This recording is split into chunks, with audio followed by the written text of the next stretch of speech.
What is going on, guys? Welcome back to the channel. So we are getting ready for streetcar takeover. We're at my personal shop right now. So I got Barry's car in here, Johnny's and Nick's, and then we got Ricky's Hellcat, which it's a shop car. Should be at the shop, but we're shipping his Whipple off to get ported. So I didn't want to take up a spot at the shop with the regular customer cars. So it's actually getting stored here right now while the blower's shipped off. But just a side note, I don't share all the cars that are at the shop because we have a lot of cars that come in and out for a couple day job or a week job. We do a lot of repair work. We do a ton of transmission stuff, 6 or 80, 10 or 80, just like repair work. And then we build a lot, ship a lot out. And we do a lot of header jobs, a lot of oil pump gear jobs, a lot of boost controller jobs. We don't always do full builds is what I'm saying. So then we have the cars like Barry's, my truck, Nick's car, Johnny's car, Lonzo's. There's a couple others that race with us all the time. Not all the time, but they race with us a lot. So sometimes I like to showcase those builds just because we're out updating them all the time or racing them, pushing them. Some of the other builds, you know, they're kind of like in and out, might not ever see them again. People take them home and enjoy them. Or some people also ask to not have their stuff shown, so I don't show that. And then, yeah, we're just so busy at the shop, I try and not slow it down by getting in the way of filming before and afters. But if you guys want to if you do want to see more of the shop stuff, head on over to our Instagram, post on Coyote Direct. And then on there, I also show like a lot of the stuff, I try to. Obviously, I can't showcase everything, but we do ship a lot of parts across the country for people to install themselves, or we do sell to shops directly, shop discounts. And then some of our customers, you know, they live somewhere else and they have a trusted technician or shop that they go to, and we provide them the parts as well. So try and do everything, try and help everybody out. But anyways, just kind of a side note, because I used to try and post some more of the shop stuff, and I kind of got away from it now recently. If we're doing like a big build and something I really think you guys would be interested in, I show it. But for the most part, I kind of just keep that stuff at the shop, and I focus on the cars that are out racing with us all the time. But I try and show you guys some of the like really cool outlandish stuff that I think you might be interested in. But that's just a side note. So we had the flashlight shootout over the weekend. That was really cool. Justin's S550 won the daily driver class. He got a runner-up in the truck class. And then Nick's car, last minute, we decided to take it roll racing. And it's a Turbo 400 car, and we roll raced it and won, so that was really fun. Raced a Turbo Busa and some other pretty quick cars, so that was really cool. And then another customer of ours, Corey, he won the slower daily driver class in his on-3 pump gas car that we built, I think last year or something. So that was really cool. But now, Streetcar Takeover is coming up next, May 31st, I think is the date. That Friday, though, there is a deal at XRP. I think there's a big 530 thing. It's like $10,000 payout. And then maybe some grudge stuff or something like that. And then Streetcar Takeover we're gonna hit on Saturday. So Barry's car doesn't fit the streetcar rules for Streetcar Takeover because it's on methanol. But Nick's does, Johnny does, Lonzo does. I think Eric might come out. So we're gonna get pretty much everybody ready. I think Barry's gonna race small tire that day. And then we're all gonna kind of, I don't know, bounce around and do some stuff on Friday at XRP, kind of get some testing in, because XRP is a really good 8th mile track to dial the cars in. So Barry's probably won't film too much because I'm just doing some maintenance on it. I'm gonna change a few things, just some small parts that need fixed or upgraded, but nothing crazy. So probably not gonna show this, but Nick's, I really wanna show you because we got this badass intake manifold for it. So this is, if you guys don't know, SPE Motorsport. We sell a lot of their stuff on CoyoteDirect.com.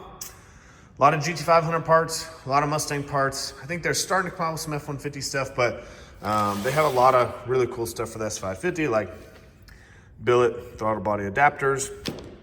But their newest thing is they've been working on a billet runner carbon lid intake manifold. Now, most popular probably on the Coyote platform is Plasma Man, and then also the Sean's. So we have the Sean's custom alloy. Always had this on this car. Works really good. But kind of a new offering is the carbon lid. I think you can get it in forged carbon. You can change the billet runners, whatever color you want. And then it's got a burst panel on the backside. But yeah, this is gonna be for stock throttle body application. And so yeah, we worked a deal out with SPE. We're gonna test it on Nick's car. And so yeah, that's pretty much what we're doing in this video. So Nick's got stock manifold still. So we're gonna get that torn off. Sorry, his car's dirty. It was pretty messy this weekend. But yeah, Nick's car is a really good car to test it on. It's fairly lined out right now. We got not a lot, but we have a decent amount of data on this thing.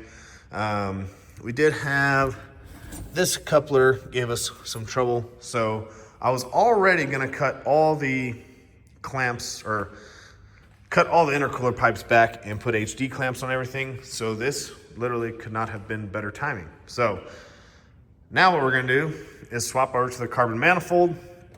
I'm gonna have to adjust this because obviously on the Gen 3s, they got like that little, I don't know, 10-degree kick on them where it kicks up. Might be more aggressive than that, but. So I'm gonna have to chop this back somewhere, make a new elbow into there. And then obviously we got the HD clamp adapter, so we're gonna put that on. And then I'd like to get them all HD clamped before streetcar takeover, but the biggest thing is doing the manifold. So try and get the manifold on tonight, kind of mock some stuff up, and then see what I need to order to redo some of that intercooler pipe, and then kind of work from there. So there you guys go, a little comparison. Also, side note, if you ever have your injectors out, just get them cleaned. You can never clean these things enough, seriously. So while we're doing this little deal, send these to my guy to get cleaned. But here's a little comparison.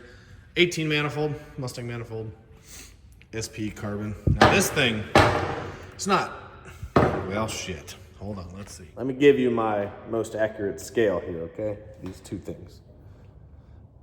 Okay. Hold on. Holy shit.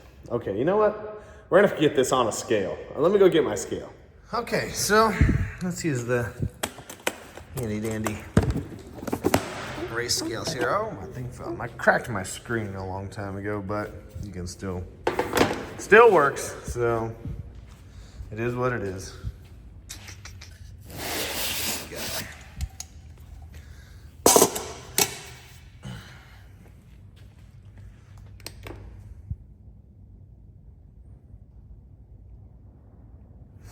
Now let me get my fat ass on there, see if it works. Oh, that's pretty accurate. That's a little heavy, but doesn't matter because we want to see the difference between the two. So, hold on just one second. Okay, plastic manifold. Oh, I'm cheating, it has the throttle body on it. Hello, Kennedy. Just what I need. An 8mm socket with the ratchet. Pronto. So I was trying to weigh the difference between these, but I cheated because one had the throttle body. Okay, the 18 manifold with the throttle body is 1 pound lighter. Who are you talking to? my phone. So obviously, hey, 8mm socket with a ratchet. Quit messing around. This is business time. Okay, so obviously the 18 is gonna be a little bit lighter because it's already a pound lighter with throttle body, but throttle body's pretty light. Any day now, my head mechanic. I already have one out. Look, is it attached to it still? It was on the 1/4-inch impact gun. I'm speaking Spanish to Kennedy, obviously, right now. That is not the, oh my gosh. Kennedy! I wasn't prepared for this one.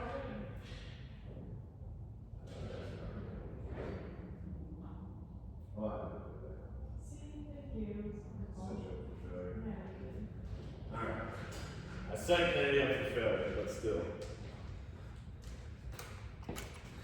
Let's see.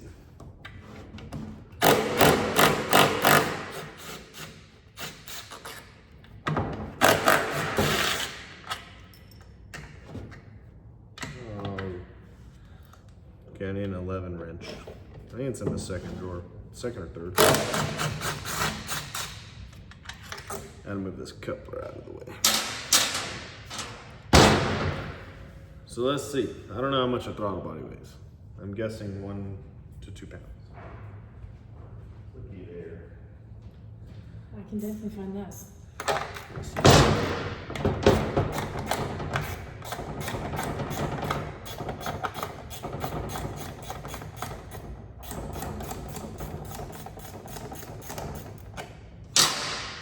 Don't weigh yourself on this scale. It's a couple pounds off. Made me sad.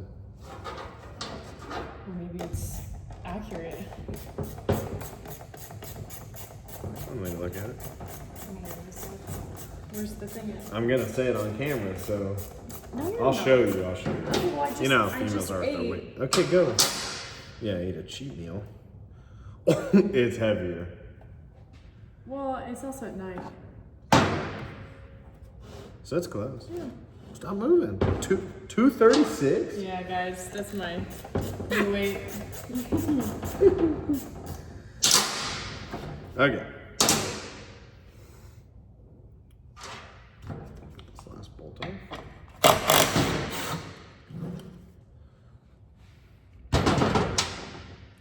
Okay, now let's see.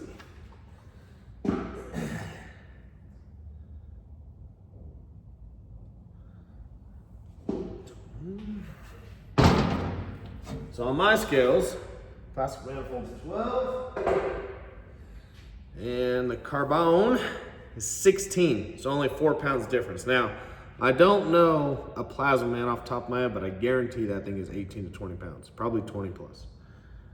Oh, that's a new So- one on the next car. Yeah, this is the carbon. But also it has billet runners, so that makes it kind of similar to the plasma man, but carbon lid. Fancy. Okay. All right, so there's your first look at it. You can see my smudgy fingerprints. But it clears our little adapters. Got the 16AN line. I've been using these Chase Bay filler necks. I used to use this one from Summit back in the day because no one made one that kind of worked with these setups. So I kind of rigged one back in the day in order to get a fill neck right there for when you get an aftermarket radiator and you turn everything into AN lines, yada, yada, yada, okay? You've seen this setup 1,000 times. If you haven't, well, we do this on a lot of cars, a lot of street cars. Heater core, crossover, yada, yada, yada. So, but anyways, been switching a lot of cars over to this one. Been keeping a few of these in stock because we use them on everything now when you delete the heater core. And then when you do an aftermarket radiator, it's a nice setup to have a nice fill neck, all AN stuff. But anyways, that's the first look at the SPE Carbon. Obviously you can see the difference because this is a Gen 3. That looks really funny. But so that's what we got to change and go straight into that. This is for stock throttle body, so we're gonna bolt the stock throttle body on. We're gonna use their billet adapter and then hood storage. And then, yeah, we're just gonna start fabbing up that pipe. Sometimes with their adapter, you gotta smooth this lip down a little bit because it's gotta sit down on there. And then it comes with little spacers and bolts. So we're gonna get that situated next. And then we'll start cutting the intercooler pipe and messing with that. And then figure out how these fuel rails are gonna go on.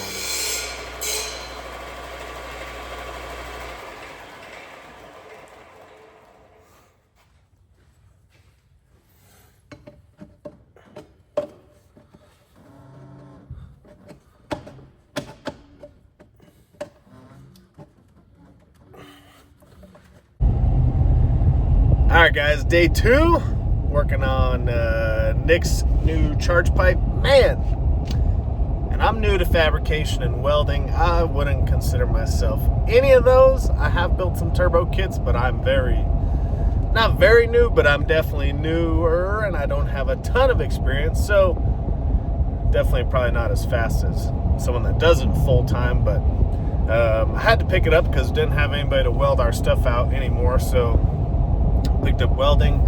a little bit ago, and I'm definitely getting better. I mean, there's still some inconsistencies, but some of the stuff I've built, I'm pretty proud of, at least for doing it myself. Obviously, compared to some of these professionals, probably not near them, but I think for just picking it up and only doing like a few kits, doing pretty good. So anyways, the biggest thing I probably struggle with is, and I think this is probably most people, is the fabrication side. That takes a lot of time. A lot of time. I think the welding portion, like probably just flat welding on like a bench on a table and doing some passes, probably a lot of people could pick that up pretty quickly and lay some really good welds. But then the harder part becomes when you have to weld around a pipe or a tube. That's hard because it's not a flat surface and you got to roll with it. And then, yeah, like I said, people can pick that up pretty easy. And then obviously just making it consistent dabs and consistent speeds, that just comes over, with time and practice. But man, the fabrication side, if you haven't done it, is the tough part. So anyways, the thing I probably struggle with the most is, like, Joe built this twin turbo kit, I don't know, 3 years ago. So trying to, you would think it'd be easier trying to modify this to fit, because we're modifying the intercooler the main charge pipe off the turbos to fit with, or off the intercooler, sorry, to fit with this new manifold. You'd think it'd be easier, you just cut it here and put a 90 right there. But when Joe built it, he obviously had some angles in certain pieces. They're never just flat cuts. So man, I think I struggle worse or harder with stuff that's already been fabbed up versus if I just started from scratch. Obviously, it might take a little bit. Well, no, in the end, it probably takes about the same time because you're messing with someone else's pipe that's already been built, for a certain angle, degree, direction, and you don't know where they, have sanded some angle into it, which that happens all the time. You might not even know it. A pipe may look straight, but they may have sanded some angle into it to kick it a certain way up or down. And that's what I'm having to do because Gen 3 stuff, it kicks up. And so Joe had it, obviously had it kicking up and then kind of like almost 180'd. It's probably like a 120. And then it kind of came back and down at an angle and all sorts of stuff. So this probably doesn't make sense, but if you've seen Nick's kit, it makes sense. And so now the manifold straights point out, kind of like a Gen 2. And that makes, you would think, of course, I was like, oh man, I'll just buy a 90, cut it right here, put a 90 into it. Well, there's a lot of angle into the pipe that's coming up. So now I'm having to kick my 90 up a little bit, take some angle out of it. And obviously you can only put so much angle into it, or then it looks like dog shit.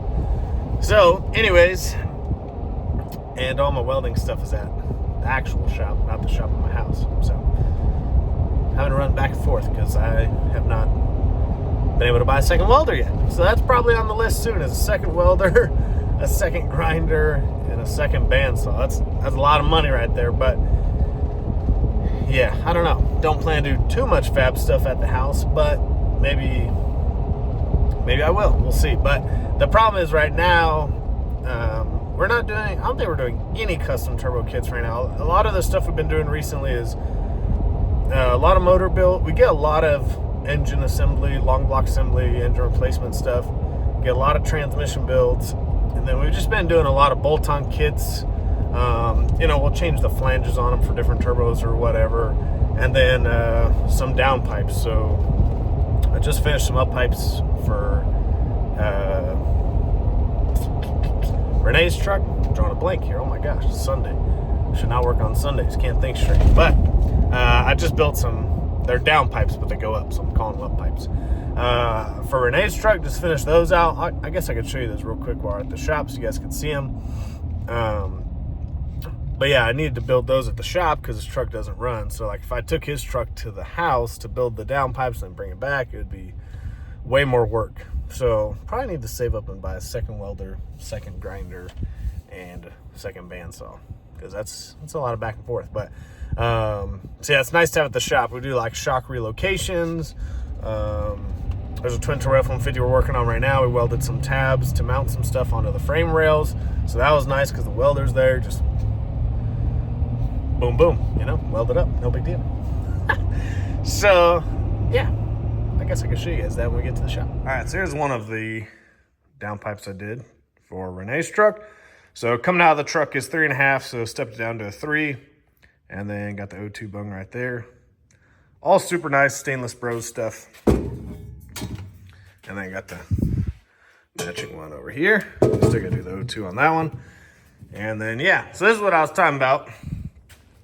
Is I had to, you can see there's just a little angle in there, but you still want it to fit all the way around so it welds good.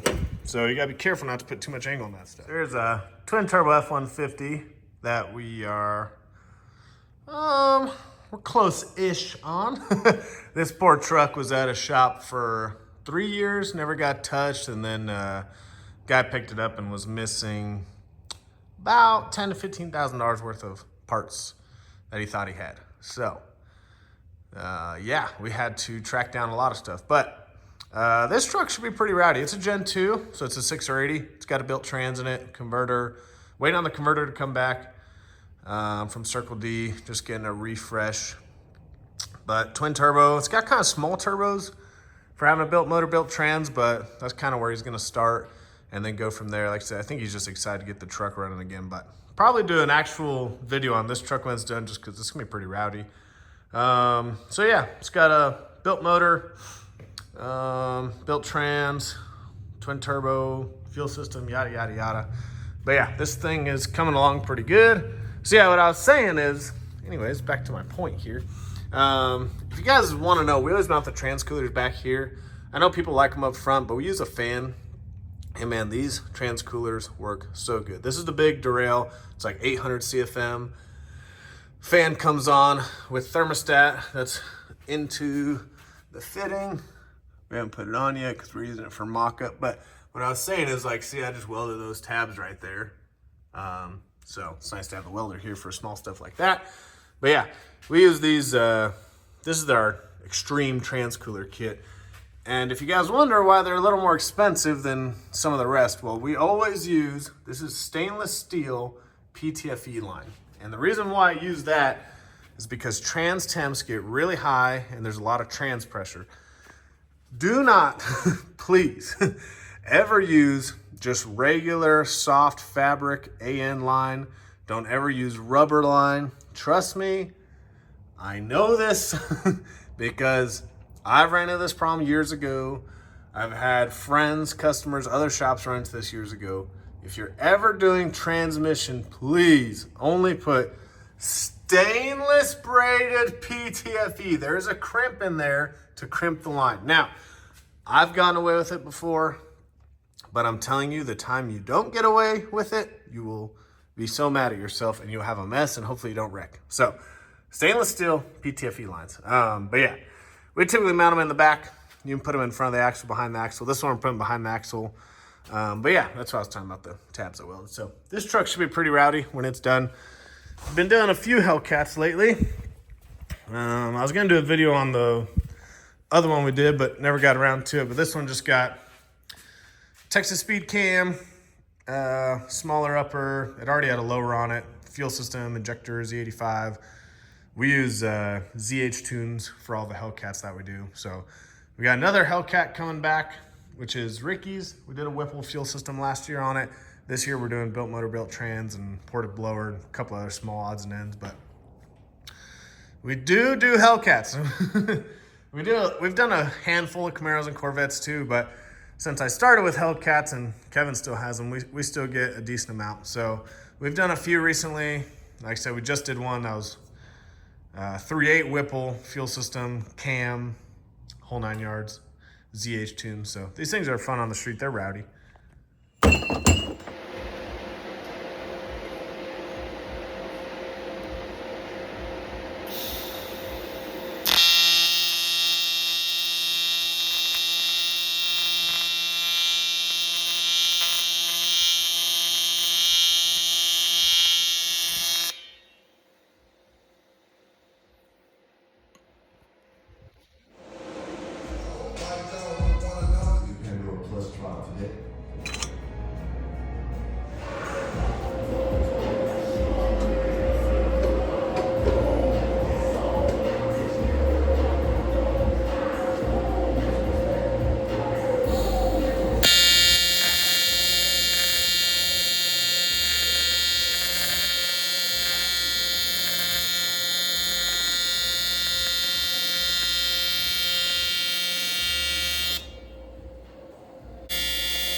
All right, guys, it's been a little bit.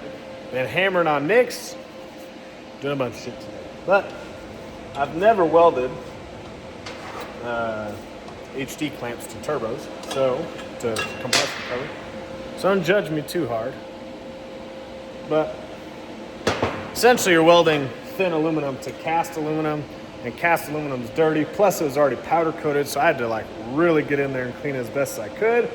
But that's the biggest struggle, is it's thicker material than the flanges. Hello, Kennedy.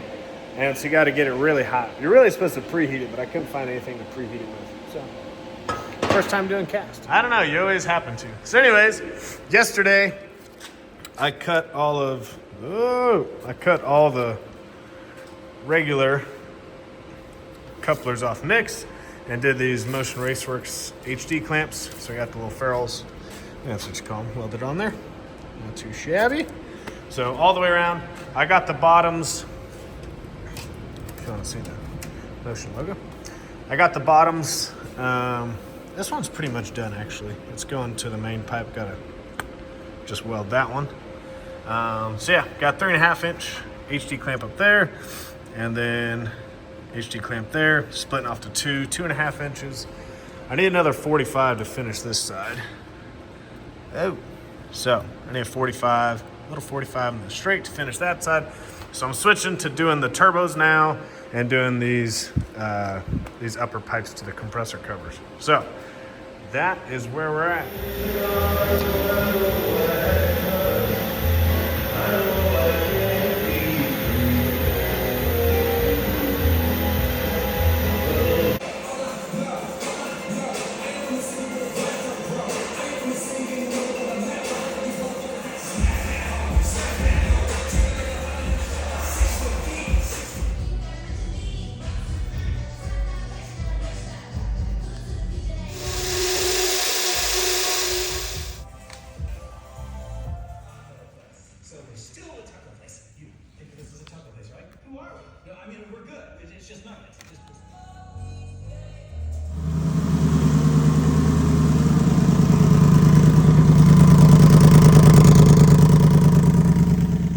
Well, guys, it's about, I don't know, a week and a half later. Got everything done, got everything powder coated. I tried to film what I could, but I was just trying to get this thing knocked out before streetcar takeover. So let me show you guys what we got going on. So we'll start back here. I still got to make a mount for the dipstick, but got the SPE Carbon intake on, HD clamp adapter for the stock throttle by Coyote Direct HD clamp, 3.5 inch. Ended up going a little crazy, surprised Nick, but got the turbos powder coated purple. And then we did HD clamps off the turbos, Motion Raceworks. And then converted the whole intercooler to HD clamps, obviously. Got the intercooler powder coated gloss black pipes. And then I ended up going a little crazy and decided Nick needed some titanium tips to match all this. So you can see it's still stainless here and then titanium here. So I flanged it. I don't know if you can see in there. There you go. So I did they sell these. Obviously, I'm not that good, so you know I didn't do that. These are weld on a positioner. But anyways, they sell these pre-made titanium 4-inch teardrops, but they only make them in 4-inch in the purple. So Nick's exhaust is 3.5 inch. So I did, you can see where I had to make 2 new pieces over there on the right side. That's 3.5 inch. And then I welded, you can see the transition right there. 3.5 to 4-inch titanium transition to a titanium flange. So I welded that part. I've never welded titanium before, so that was a learning experience. But yeah, came out pretty good. Pretty happy with it. Pretty stoked. Nick was really excited when I showed him last night. So I got to make a bracket for the vacuum block because it used to be mounted off of the stock manifold. So I got to make a bracket for the vacuum block, make a bracket for the dipstick, and then this thing is ready to go to streetcar takeover. Probably log in, make sure everything still looks good, but man, this came out sick. I'm super, super happy with it. Hopefully Nick loves it. I think he does. But yeah, there's a good look at it.